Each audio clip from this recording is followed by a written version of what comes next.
Being a kid with diabetes can be isolating, and for parents, it can be tough to let go and let their children live out their lives without anxiety.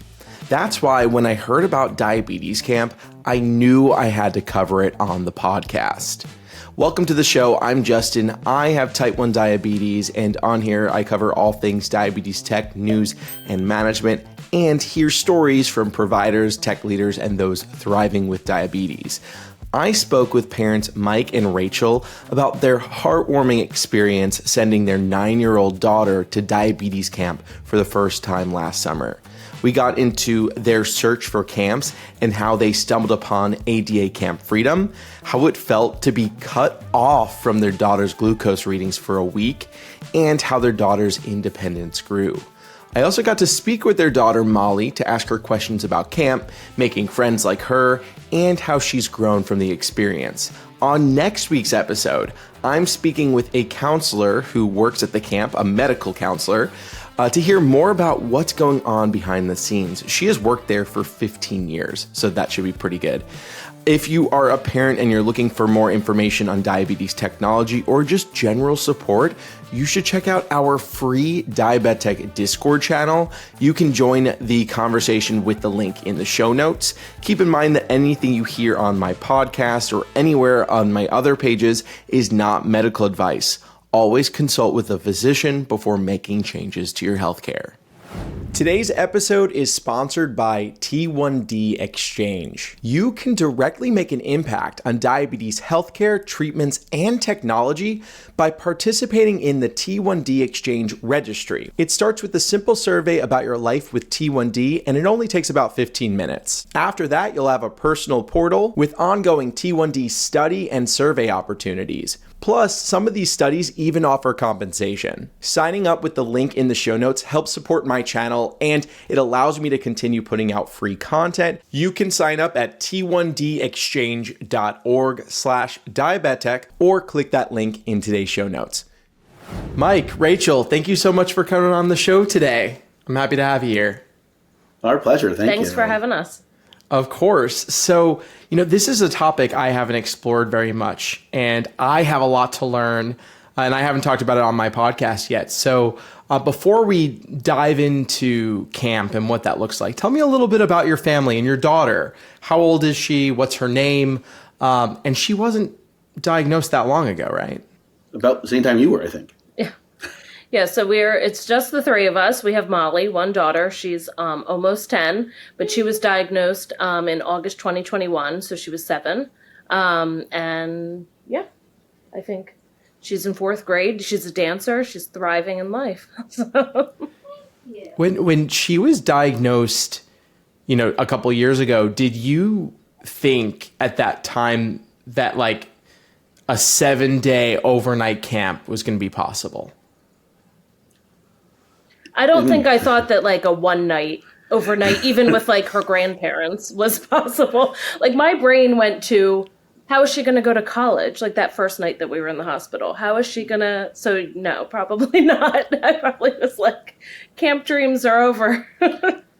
But, I would say it didn't take long to see the huge community that was out there of people who were like, I went to camp. I went to camp for 1 week and then for 4 weeks and then for 7 weeks. And then I did whatever else I ever wanted to do in life.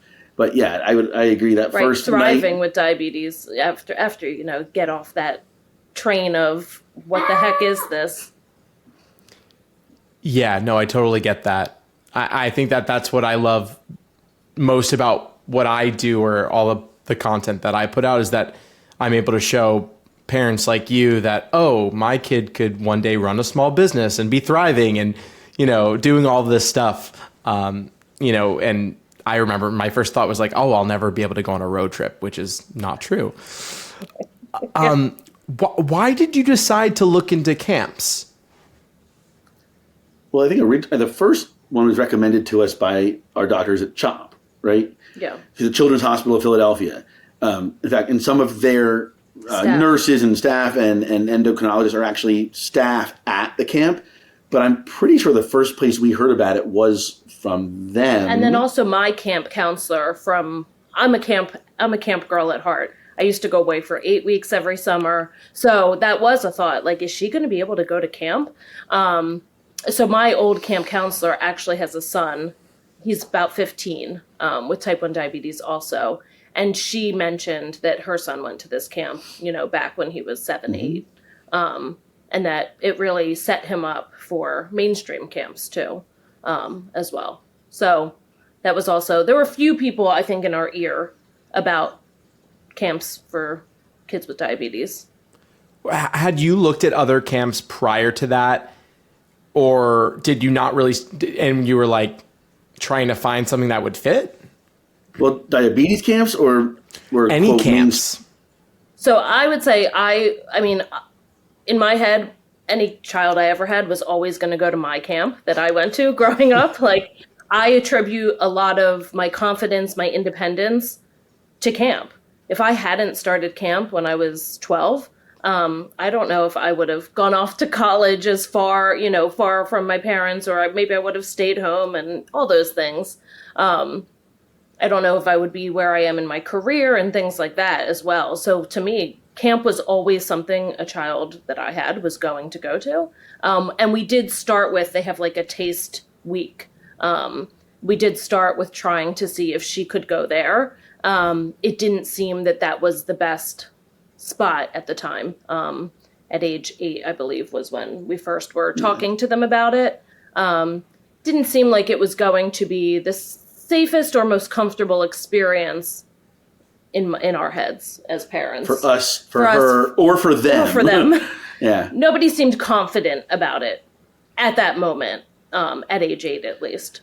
And from the diabetes camp perspective, we didn't look at any other. We heard about this. It's 45 minutes from our house, and we signed up.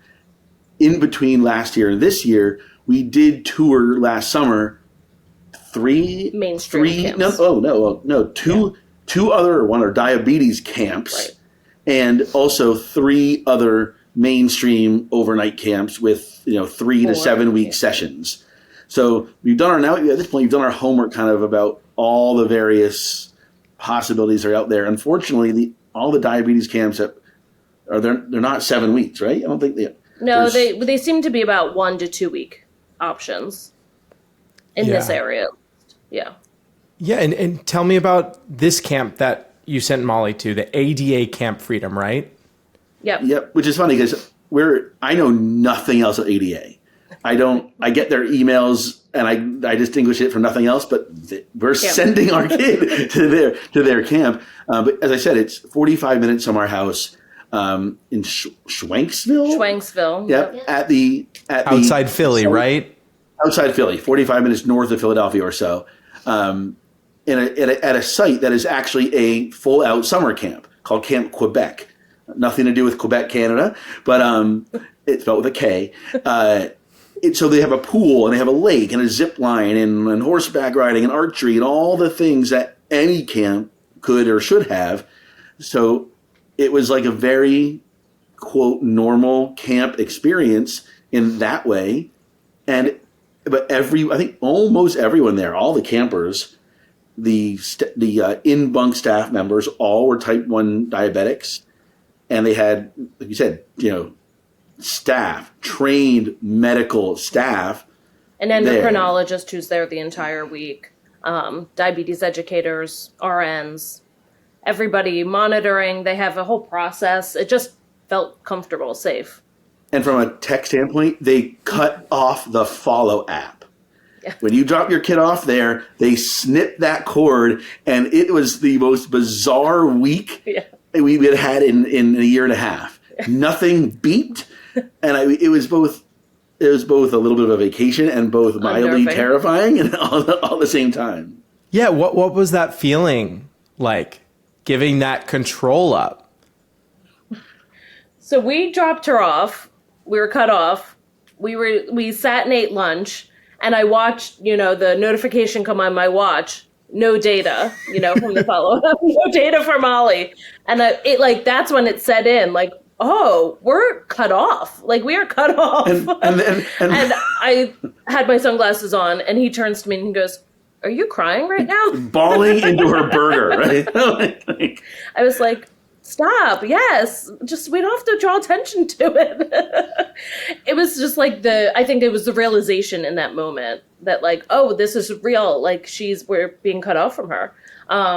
We have no access or control to it. It was nice. They did have a Facebook page for the group, so they posted pictures throughout the week for the camp and things like that. But bear in mind, when we got there, there was all the set of nurses. They know what kind of pump she was on. They copied all of her pump settings. They had her phone, all the settings there, and then they know. And then changed them all. Yeah, they changed them all because they know that these kids are going to be running literally 12 hours a day. Nothing like what it is at home, where you get home at 4 o'clock, you do some homework, and you sit on the couch, you whatever, or you play outside for a bit. That's not camp life. So they up all the targets and this, but they tell you we're going to do all this. So they clearly know it's a well-oiled machine. Well-oiled they machine. know what they're doing. And the funniest thing, Molly was telling us that she didn't do her own boluses. The camp bunk staff holds the PDMs and whatnot, phones, of all the kids, and they don't want the kids to think about it. Just go, play, Be kids. do your thing, and I think before, I mean, Molly answers better later, but before all the meals they kind of all bolus together, and everybody, when things beat, no one's like, "What's that?" No, they're like, who is it? Which one are you? Yeah, Who's Wow. beeping? Is beeping. That's incredible. Yeah, I have a bunch of questions about like all of the camp stuff and how all of that works. But before we get there, I kind of want to understand what things were like kind of before going into camp. What would you say was the independence level of Molly before camp? Like what was she taking care of? What were you kind of monitoring? What were you working on together? I guess prior to this first year, because she only went once, right? She went last year for the first time. Yeah. So what did things look like that going into that year? It's hard to think back because she's had such an independent year this year. But prior to, I would say she was getting independent. We were still struggling a little bit with device site changes and locations, having our favorites and not wanting to branch out. Wanting to branch out of those. And, really counting on us and having a conversation about carb counts instead of like, oh yeah, that's pasta's, little bit is 25 or whatever. The occasional pump change was a 45-minute ordeal.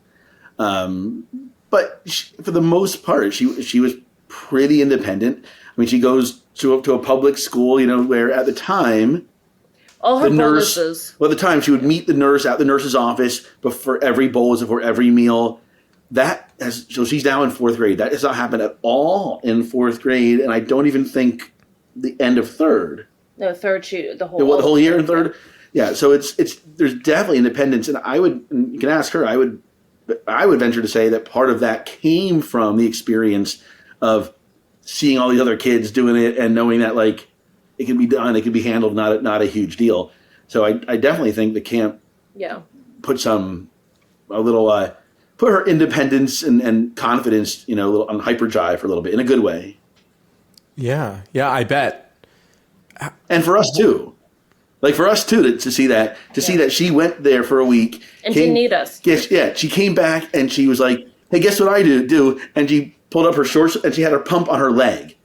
She had never done that, never been willing to do it, but there it was, and she's still willing to do it to this day. And there's a story involved here. She can tell that. Yeah, but like they're little things, but they're huge. Yeah. Well, I think sometimes we need to learn some things for ourselves and not have our parents tell us, right? Have our see what our friends are doing, and get inspiration that way. It's different when it comes from your parents and having that true independence and that decision. I'm sure a lot of that came up in camp. Well, I know that the follow-up was disconnected from you. I always have to keep my phone on me to keep my CGM reading. So I imagine all of the campers are holding a phone or a receiver. A receiver? Like, how are they connected? Their counselors are holding them. So they are like always in this little group, this little bubble group with their bunk.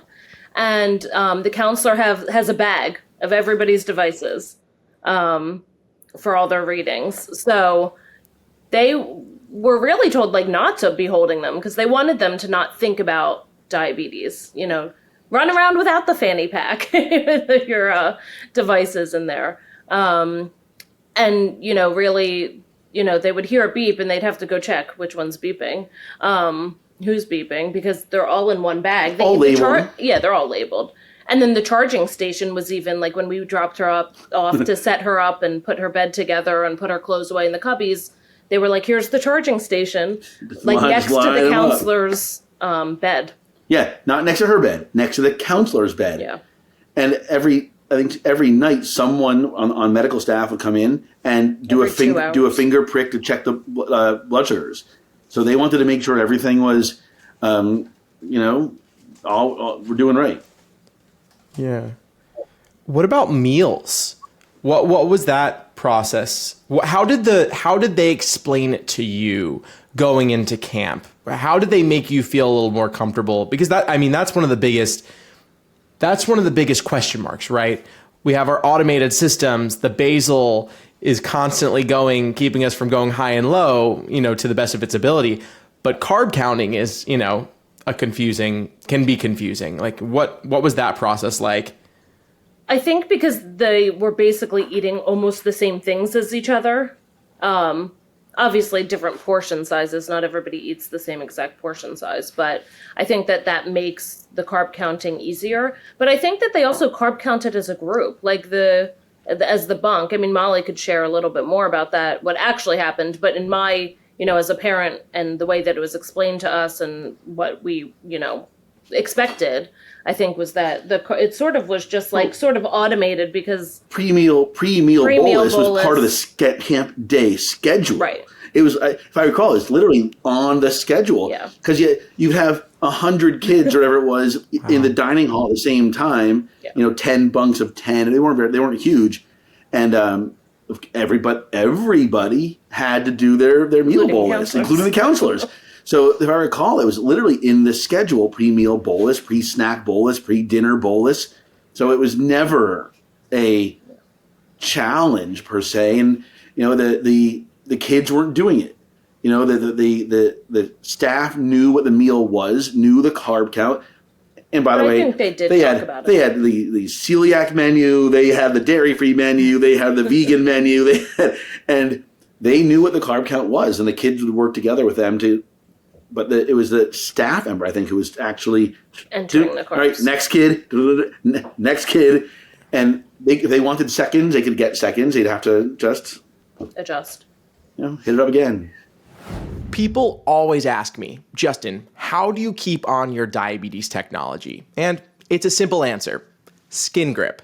And that is why I partnered with them to sponsor today's episode. I use Skin Grip's adhesive patches to keep my Dexcom and Omnipod extra secure, especially during the humid summer, swimming, cardio workouts, and they are a must pack on all of my vacations. Whenever I notice my tech beginning to peel off, I throw on a Skin Grip and I'm set. And I look good doing it because they come in a bunch of different colors, and for a more subtle look, they come in skin tone and clear options.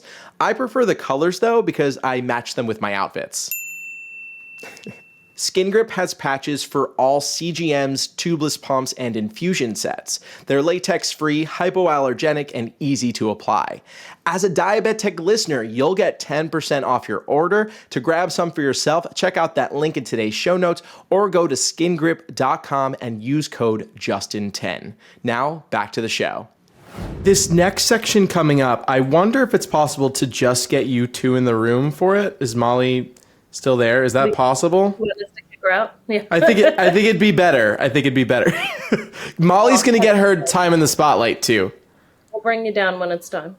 You can text me. We'll text you. Get up. You could text me. Yeah, my 9-year-old. You can text me. That's right. If you want to talk about getting your 9-year-old a phone, or well, I guess she was 7 or 8 when we got her the phone, and me just over explaining to the Apple store, like I wouldn't normally get my 8-year-old a cell phone. She has diabetes. They don't care. They don't care. I'm sure they've given kids much younger a phone too. Well, but Justin, it's funny. I know you focus on the tech side of things. There is almost a slight shame, I think, to like a parent who's like, yeah, my 7-year-old has a phone, my 8-year-old has an Apple Watch. It's to some. I had this conversation today. And parents like, a watch? I'm like, it's because of her diabetes. Yeah. Oh, and they're like, okay, but there's always a moment where like, you did a what? You got your 8-year-old a what? That's so interesting because, like, I always think to myself, I'm gonna try not to give my kids at least at the earliest, whatever age possible, try to keep it going as long as I can without the technology. But like, it is necessary. Yeah, it's super, and it allows her to even have more independence too, right? By having that technology. Why we did it, especially the watch. The watch we just recently did. Well, and the direct to Apple Watch is coming for Dexcom, which is exciting. It's not going to have follow though, so that's gonna, but I think that maybe you'll be able to find some moments where it could be helpful in your. We need routine. The G7 to connect to the Omnipod first before we get the G. Yeah, they're working on. It's supposed to be coming soon. Yeah. Oh yeah. I know. I follow this guy on Instagram who talks about all the diabetes tech stuff. Really? Oh, you should give me his their handle. Tell me a little bit more about that experience. More so, kind of dropping Molly off. Were you super nervous about this? I'm the emotional one. So a little bit, but also part of me, because I am a camp girl, like I grew up going to camp. It's in my nature. Part of me was also, that side of me is like, this is very good for her. This is great for her. She hadn't met any kids with her age with diabetes. She had only at that point known 40-year-old men, including my brother and a friend of ours who had diabetes. She had a pen pal, and that's about it. So in terms of like meeting kids like her, it was crucial. It was necessary. I think dropping her off, even at my parents' house, is like, so I get sad. So I think that, and they're 20 minutes away. But like it was exciting, and I didn't want to show her my emotion because I wanted her to be excited and not be nervous, which is funny. I don't think she ever was nervous. She had like a little bit, but she was like, I'm excited. This is going to be so much fun. And she told us she missed us for maybe 30 seconds the whole week. Like she was like, I missed you for 30 seconds. That's amazing. And, from my point of view, which is, I was like, I do. Same with her. I get nervous at the notion of her going on a sleepover to a friend's house. Yeah. For very basic reasons, she doesn't wake up in the middle of the night to her own beeps. Yeah. Yeah. We have one of those, the Sugar Pixel. We have to set it up, but like she doesn't. So to send her to a one night sleepover at a friend's house, 15 minutes away, 10 minutes away, it is a little unnerving. But for me to send her there, I'm like, there are literally better trained individuals surrounding her than there are in this house. Like literally, there's endocrinologists, there's doctors, there's pediatricians. Everyone there has RNs. Everyone there has diabetes. So there was a part of me that said she's actually safer there than with us, than at home. Because they know, they have the medical, they know what to do, they know. And I'm sure that somewhere on that campus, they probably had what was necessary if anything really bad happened. God forbid. I don't think nothing to anybody did that I'm aware of that summer. And I haven't heard of anything like that. But they're prepared and trained. So from that kind of viewpoint, I was like, no, this is okay. I'm going to miss her, sure, but this is okay. I had that meltdown over the burger at lunch when I got the notification that we were cut off. That's when it hit me that she was gone for a few days. But we also were smart and set up going down the shore for a couple nights at a friend's. to distract ourselves. So we immediately went from lunch down the shore for 2 days, and we distracted ourselves for sure. So How was that? Did you find that you were able to detach from it and just let go and be like, well, we really have no power anymore? So I mean, he drank a lot to do that, but he had some fun. But like, if I'm being totally honest, I discovered so she was there for 6 nights, 7 days, right? yeah. I discovered on like night 3 completely by accident that Sugar Mate still had a connection. Not a good one. It wasn't perfect. It wasn't, yeah, it was spotty at best. But like, there were moments I was like, okay, beep, let's just see. Like, you know, I don't want to peel back the curtain, but He cheated. I did cheat. But for the most part, look, again, I can guarantee, and I haven't experienced it yet, but I can guarantee I would not feel the same if I dropped her off at, you know, soccer camp for a week. Even if the camp had said, no, we got a nurse on staff. Taking her there, from a medical worrisome standpoint, I had no concerns other than your typical parent dropping their kid off anywhere kind of thing. I was a little concerned that we did drive, you know, like 2 hours away versus being only 45 minutes away. You know, we did take ourselves a little further away for the first 2 days. A little bit of me was like, well, if they need us, like, it's going to take us 2 hours to get there. Are a lot of the campers like local, or are some of them coming from hours away? A number are local, but I think there are New Yorkers that are there. Yeah. There aren't many of these camps across the country. You know, there are, I think on the East Coast there's probably more, but even not many. But not many. I do think there were some New Jersey, she has friends that were, you know, local Philadelphia suburbs, but the Philly suburbs are, you know, some people are an hour away from us. But there were definitely New Yorkers, New Jersey folks. Yeah. I think one from Maryland that I recall. I think there was one from Massachusetts as well. So they're, you know, different places. And then for all I know, they're from God knows where. And Mike, you mentioned that you wrote letters, or there was one letter written each, right? Yeah, they gave us the option a couple of days ahead of the time the camp started to write a letter to the camp, to her name. We knew her bunk. I think all the bunks were Ivy League schools, weren't they? Brandeis and whatnot, yeah. you know. So she was in the Brandeis cabin. And yeah, we sent it a couple of days ahead of time. We sent a package or just a letter? I think just a letter, but my mom sent a couple letters too. My mom sent them like a week in advance. Yeah. And then they had the opportunity to write home once. No, I think they could write whenever they wanted in rest time, Really? but she only chose to write once because, again, she only missed us for 30 seconds. What was that? What did that letter look like? How did it? Do you remember anything specific from the letter that kind of stood out to you? It was short, so it made me think that she was having fun because I remember my first letter home to camp, my first summer, was long and said, like, pick me up. I don't love this. I'm crying. I'm telling people it's my allergies. And like my mom will still tell me about this letter.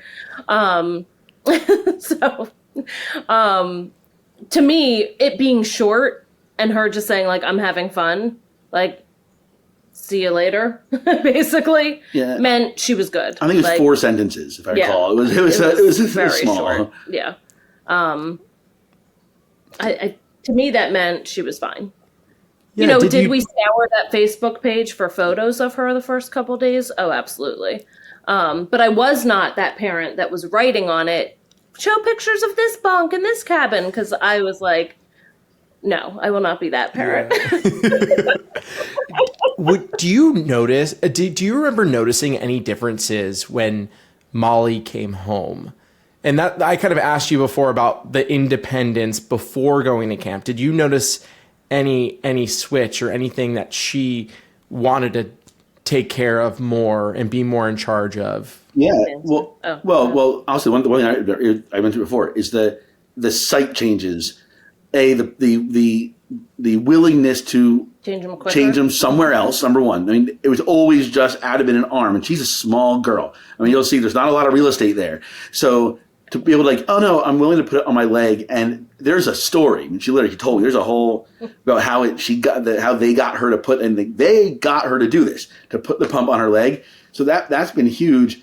And the site change experience is just one, because they didn't have 40 minutes. It was like, if you're going to take 40 minutes to change your Dexcom or your pump, you're missing horseback riding, zip lining, and swim. Right. So she, boom, boom, boom, done. That's been, Yeah. I mean, huge, and definitely occurred from that experience at camp. I will say though, from her from social emotional, I would say there was like a lightness to her. Like I felt like she came home, and not that she was like a depressed child or heavy in her thoughts or anything like that. She feels all the feels, but I just felt like there was this like a breath of fresh air a little bit. Like, I'm not alone in this. I'm not the only one like this.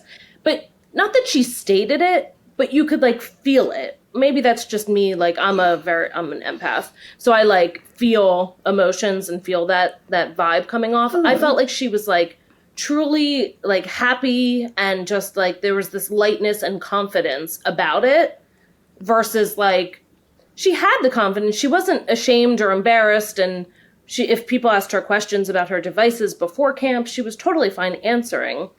I just feel like after camp, it was just more of like a... So I would agree. I think she did. She came back realizing that there's nothing she couldn't do. Yeah. You know, where there was probably a certain fear. Now, I mean, she was in the pool all the time in the summers prior, like, you know, since diagnosis and before. So it wasn't like, oh my God, I can never swim again. But it was like, she wasn't so certain if she could, you know, do the horseback ride, do all the camp things and have fun without worrying about it. And kind of came home and was like, oh, I did, and I can. Which I think and I don't need you guys like attached to me all the time. Which, by the way, is all part of this whole diabetes camp, the mainstream camp thing. Would she or could she feel the same way at a camp not surrounded by endocrinologists and T1Ds? Right. And that's a big part of kind of the next step in this camp journey. Yeah. Yeah, I mean, everything you just said, it makes total sense to me. I mean, she's at a camp with all these other people just like her. These people, these kid counselors that, you know, I think at 17, 18, you become a counselor.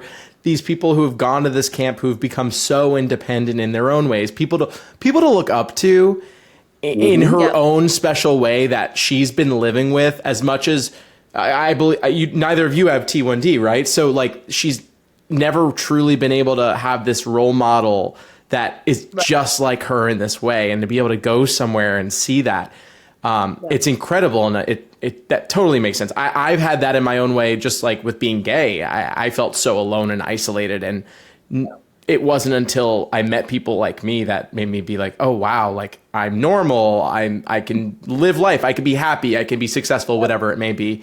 So that's beautiful. Is there anything that you learned from this experience, or you learned from Molly? I learned, I mean, in one way or another, I learned a lot from her. I don't know if I could do what she does. You know, like the pump change, I don't mind a needle if I have to, but like, you know, that thing goes off like a shotgun. Yeah. You know, and I'm putting it into my 58-pound 9-year-old. I mean, you know, and so I'm not sure if I'd probably lose it even after 2 years of going through that, number one. And just her ability, I say this in a good way. I mean, I think there are moments where it's a little scary to just, how do I say, not care. But it's not care in a bad fashion, but there's times she'll go running out and doing her thing and not even a little bit concerned. I mean, she never forgets. She almost never forgets her fanny pack with her devices. It's like a part of her. But sometimes it's like, hey, Amal, did you check? Oh, I'm 70. Yeah, let me fix this before I go out and run around with my buddy or my friend or whatever. But she doesn't. She's like, boom. And I think I would be like, hold on, no, 95, no, hold 100, can't go out yet. Okay, now I can go. You know, like I would. But so she just, I think she's taught us to be a little bit like more go with the flow. Like not be as so rigid to the rules, right? Because quite frankly, you follow the rules with type 1 diabetes. And they go out the window because diabetes does what diabetes wants to do. So you could follow every rule that the endocrinologist ever wrote for you. They've written books about about it, but every person is different. Every experience, every moment is going to be different. Go with the flow. Be more spontaneous. We don't have to be so planned. I agree. And do you think that is that something that coming out of this camp you've found that you're able to do more? Was it not something you really did before? I don't know the camp per se. Time. I think there's time, sense, diagnosis, and just living life, and Yeah. like they say, you aren't your disease, whatever it might be. You got to live your life, do your It thing. also might be getting back in the swing of things, right? She was diagnosed in 2021, where the world was still like in this semi-shutdown COVID situation. We could both go be at the hospital with her, but they checked for COVID multiple times. And she, they tried to shorten the stay because of COVID and things like that. So things were just we were in a weird world of like half back to normal. And so I think also just time of like, we got back to busy lives in a more normal way.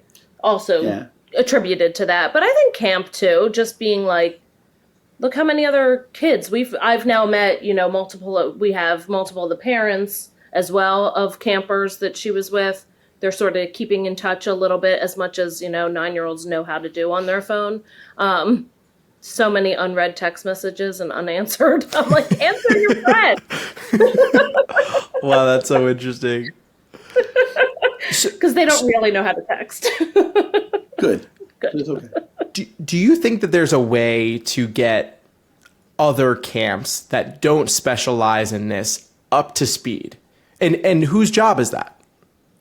So we've had Everybody's. many conversations about this. So the camp that I went to, and I'm not going to name them, but the camp that I grew up going to, we've had many conversations with them. How do we get you to a point where this is just an easy yes? An easy, we got this. And At this age. At 15, it's pretty much an easy yes. Yeah. But at 9 or 10 or 8 is when this plays in. I think part of it is it's been coincidental at this particular camp that they've had the type 1 diabetics that are there also have parents who are staff members at camp. So they're there. We don't have jobs that allow us to go to camp for a month or two. It's just not possible. It's not it's not going to happen.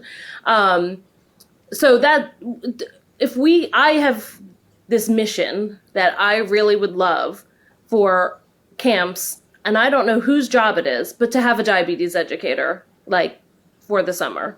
They have nurses, they have doctors, and a lot of times the doctors I know are, like, parents who are taking the week, and maybe they are, a podiatrist, or they are just an internist, but they already have medical staff there. So why can't there be another layer of accommodations? I feel like there are so many other, I don't want to call them illnesses because they're not illnesses, but special needs that are accommodated for. Why can't type 1 diabetes be accommodated for in an easier way? There will always be conversations. You will always have to have those extra planning and extra steps with the providers and the directors and the counselors so that everybody is trained and knows.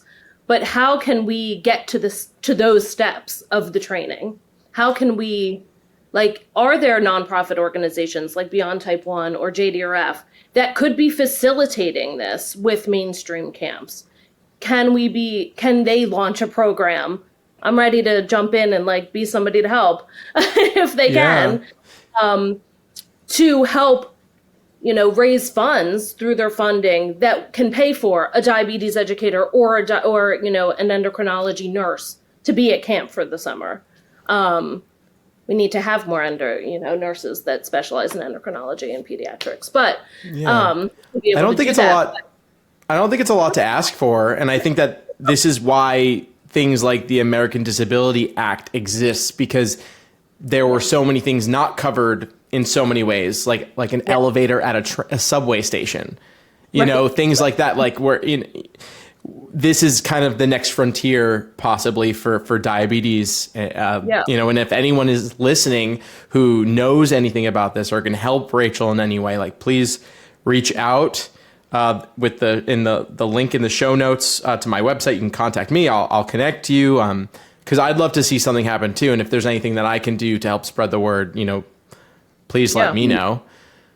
I just think it would be great. Like we toured a couple camps that it seemed like they were willing to have, the Follow app, and they had a rotation of nurses on call at night. So if someone went low, they would go out to the bunk. I also think it does depend on the makeup of the campus itself. How close are the nurses' quarters to the bunks that they could get there quick enough? Are there counselors in those bunks willing to be the one to wake up to the alarm? Because that is our one issue. That is the one now at this point issue to the camp that we've been talking to the most, is that she doesn't wake up to our alarms. It's overnight. It's overnight. That's what they're the most afraid of. Everything else, they're pretty, like the gluten-free, we're all good. I mean, that's every camp. They're all good. They always have, they accommodate allergies quite well.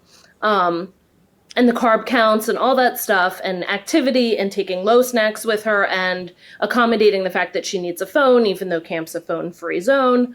That's all fine. It's really the overnight. And how do they staff a bunk and make sure that, again, these counselors, as you said, 16, 17, 18, 19, they're not adults. They're teenagers. They might be college students. But how about a nursing student happens to be the one who's in that bunk that summer? There's all different ways that it could possibly happen and work, but how do we make it happen on a large scale way? And how do we fund it? Yeah. You have to hire one extra camp staff, or is it one extra person per a bunk, one extra person per diabetic camper? Right. And do they want the families to fund that? Like, would camp then be more expensive for us? And then how do, we're a dual income home and obviously we all know, everybody who's listening to this probably knows that diabetes is not cheap. It all adds up. Who funds that? You're already paying a lot for camp in general. Overnight camps are not cheap. Yeah, not cheap. We don't go wouldn't go on vacations. So. What advice would you give to a parent who's listening who wants to send their kid, to a diabetes friendly camp that may be a little nervous? I would say just talk to them. Lots of conversations. Yeah, they all have Facebook groups. Obviously, they all have websites. Obviously, you can call. But call them. Find out what their system is, what their plan is.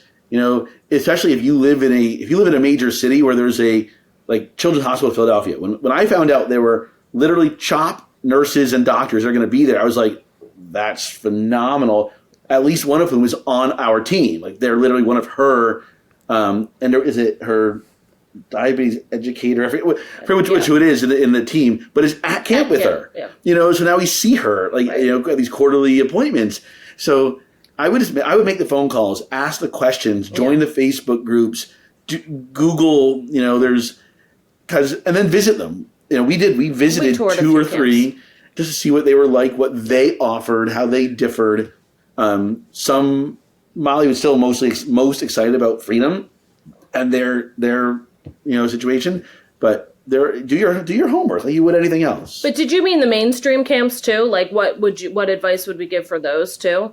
Like ones that are friendly? No, I think I meant just this one because I think most people tuning in will be, but I think we touched on that stuff a good amount, or at least your thoughts on it. And I really hope that someone listening is maybe they're working on this or in some way, maybe there's a coalition. I mean, there was Mothers Against Drunk Driving. They got a lot done. So I I'm happy to lead the charge. Right? Yeah, yeah. Well, I would love to speak with Molly if it's cool. Can she come in and answer some questions? Let's text Yeah. her. Come on down. That's right. I'll bump out so she can. Okay, sweet. Thank you so much. Thank you. Come on, kiddo. Hello. Hi. Nice to meet you. Here, Molly, you want to show them your shirt? Oh, This is it. This is the Camp Freedom. Oh, wow. That's so cool. slightly oversized. Wow. Have you ever been on a podcast before? No. This is your first one? It's my Yeah. first one. Wow. Oh my goodness. Wow. That's so cool. Okay. Well, I have some easy questions for you. They're not going to be too tough. Are you ready? Mm-hmm. Okay. First, I want you to tell me, what would you say was your favorite part of camp?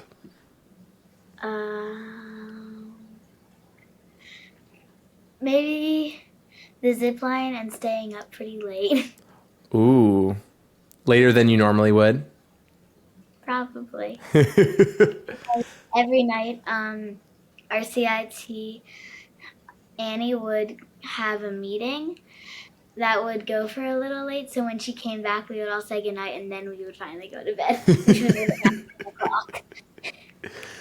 How did it feel? Your parents were telling me that the counselors would hold on to your phones and, connected devices. How did it feel to just be able to run around without needing to hold anything? Pretty good, because sometimes my fanny pack is loose and it just kind of whacks me. So that was nice that I didn't have to have it on me the whole time, because then I can do more things without having to be like, okay, I have to keep this on me and make sure it's close to me. What devices do you wear? Dexcom G6 and Omnipod 5. Ooh, I wear the Omnipod also. I love it. Were you nervous at all going to camp for the first time? A little. Yeah. When do you remember a moment when the nerves just went away? When I first met the other kids in my bunk, when we were all already there, we got to know each other. It was just a lot more calm, and was I was ready to have fun instead of being oh, I don't know if they're gonna like me. Am I gonna like them? Are we gonna be besties? Are we gonna be eh? What was it like? Yeah. Yeah. I mean, I still have that. It doesn't always go away. It's normal. What was it like meeting other people with devices and the same kind of things that you go through? How did that feel? Really good, because they understood it, and we at some points during rest hour or something, we would take 10 minutes to just randomly talk about funny things that happened with diabetes, and it was really good. Yeah, that's cool. Had you not been shared these stories before? Did you find that you were able to connect with these people on a level that you really couldn't with some other people before? Yes. Yeah. And do you wish camp was longer? Yes, absolutely yes.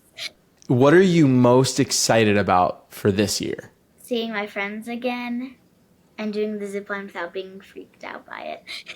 Ooh, I love zipline. Is there anything you learned about managing diabetes that before you went to camp, you didn't feel the most comfortable doing, but then you went to camp and you're like, I've got this? Putting my pump on my leg was new, and the reason why I did it was because one of the nurses there did a really bad dance to make me do it, and she was going to keep going, and there were 3 other people there, and she was going to keep going until I said, fine, I'll put it on my leg. Oh my goodness. Wow. What were the counselors like? They were really nice. Had you ever met anyone 17, 18 years old, that age, that had diabetes? What was it like meeting these older people, adults? It was pretty nice meeting some older kids, because they probably had more experience than I did. with it. So if we were talking about it, they could like butt in and be like blah blah, or like say something that maybe they did that was like from a while ago when they were our age, or it was Do you like to share with others? Like, let's say you're back at school, out of the camp. Do people have questions for you? Do you like to share with others how your tech works and explain what type 1 diabetes is? If someone were to ask, I would definitely say yes, but I wouldn't, like, if we were just having conversation, I wouldn't explain everything just randomly. But if someone asked, well, like, hey, what's that on your arm? I would definitely, unless I had no clue who they were and they were just walking by, I think I'd not explain. But if I knew them, I would definitely explain. Oh, haven't you've done, your teachers read some of the books, right? Yeah. Like the, Ooh, what books? I forget what it was called, but it was like, I think it was made by, like, a Libre book. Like, it was made by that company. Oh, yeah. Yeah. It was about a girl named, I think, Maria, who, like, had this gigantic microscope that she just laid down on and looked through. It was an interesting book, but it explained most of it. Coco, the diabetic monkey. You know Okay. You know this? Hi. I don't think so. No, she's got her little medical alert bracelet. Oh, wow. It's a partnership, I think, between Lilly and Disney. Okay. And so there's a couple of books that go with it too. Coco's First Day at School or something like that. I found it the other day. Yeah, and then there's the ones that the JDRF put out about Rufus, the bear with that diabetes. comes in the bag of hope that you can Literally order from the his name. JDRF. His name is literally Oh, wow. Rufus, the bear of diabetes. Yeah, It's literally his name. not the most creative in the world, but yeah, but they've read some books in class. You have a chance to answer some questions. Yes. Yeah. Oh, that's nice. Your dad mentioned to me that you've seen some content creators put out, like, share about their diabetes. Has that inspired you at all to want to tell people more about what this is? For, there's a lot of people out there that don't know what it is. Dad, will you know this? Well, you've recorded a few videos. I remember, you and Mom have put some stuff on Instagram about, like, site changes and. But I don't know if that was because I've seen. Oh, yeah, okay. I think it was probably because I've seen other people do it. Like, there's this one girl on YouTube who has diabetes, and she's literally my age. So that was pretty nice to see. And she posts different YouTube shorts of, like, hi, I'm going to change my pump today. Like, in her room randomly with her mom. Just, like, change her pump. Why do you think could be important to tell other people about it? To make sure they know in case something happens, or just because to, like, make sure people know about it, to spread awareness about it. Do you have any advice for someone this is going to be their first year at camp? What would you say is your advice for them? What's something you learned that you didn't know before and makes you, feel more comfortable going? I would probably say to I don't know who it is, but it's a random person it's their first year. Have fun and don't be worrying about your diabetes the whole time. Like, make sure you're having fun and hanging out with your friends and like make new friends there. Like, don't be constantly worrying about diabetes. Have fun at whatever camp you're at. Oh, that's great. Well, thank you, Molly. Thank you so much for coming on. This was awesome. And thank you, Mike. This is so great. You're on a podcast. It's going to be coming out soon. This is so exciting. And we'll have to have you come on again soon. I may even come to camp, so maybe I'll see you there. Really? Maybe. I want to. It's a great camp. I mean, you get a kick out of it for sure. Thanks for listening to the episode. Next week, I've got an episode with a counselor, a medical counselor who's worked at ADA Camp Freedom for 15 years. And for exclusive behind-the-scenes looks at what I'm working on, interviews and Q&As, you should check out my Patreon. There's a link in the description. For the price of a latte a month, you get access to all that extra content, and it helps support the channel. Episodes of this podcast release every Monday on podcast platforms and on YouTube. Links to my YouTube and social media channels are in the show notes. I'm Justin, and I'll see you next week.